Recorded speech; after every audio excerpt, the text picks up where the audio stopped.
A pesares de que o voceiro do Partido Popular aínda non fixo o balance público sobre este pleno, si o fixeron os demais grupos da oposición.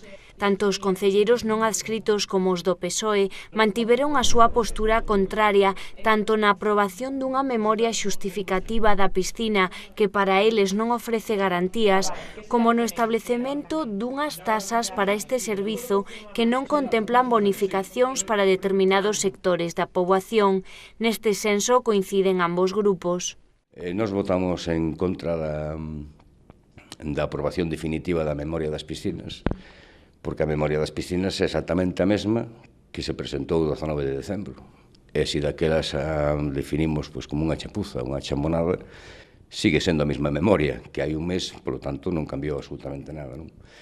Leemos os informes de intervención e de secretaría e hai dúbidas sobre que se poda dar o servicio, hai dúbidas de que haxa partida para dar o servicio e, sobre todo, hai dúbidas de que non corran risco outros servicios que se están a prestar no Concello. Por lo tanto, mentre non se saiba cales son as competencias que vamos a poder asumir como Concello de menos de 1000 habitantes, pedimos a retirada dos orzamentos, votamos en contra desta memoria, e, nada desto se levou a ramo, xa digo, polo apoio do Partido Popular e do grupo dos independentes. A voceira dos socialistas mantén tamén unha postura clara dende que ambos grupos renunciaron a formar parte da mesa de traballo para a municipalización da piscina. O que é xa dende logo unha vergoña, e eu o considero así, é que a piscina de Chantada este pechada.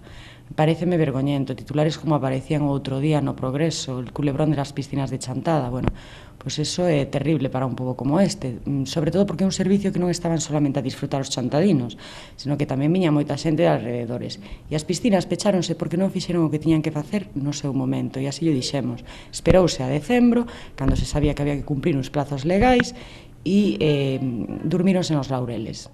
Pois haberá que facer unha vixiancia de como vai o servicio, de se é realmente posible levarlo a cabo ou non. A min pareceme que os informes que fixo tanto Intervención como Secretaría outra vez non volven a ofrecer as suficientes garantías. E remítome ao tema da memoria, dende a asesoría económica dice que sería necesaria unha memoria de viabilidade económica. Eso non se presentou en ningún momento. Fixose unha memoria, sí, pero non é o necesario e o suficiente para poder garantir que este servicio vai a poderse levar a cabo. Raquel López afirma que o seu voto contrario á memoria e ás tasas no pleno é a posición máis coherente, segundo a calificou. Tamén onte lles fixemos saber que hai un tipo de servicio, que é o servicio de Solarium en concreto, que aparece informado como unha competencia impropia para levar a cabo.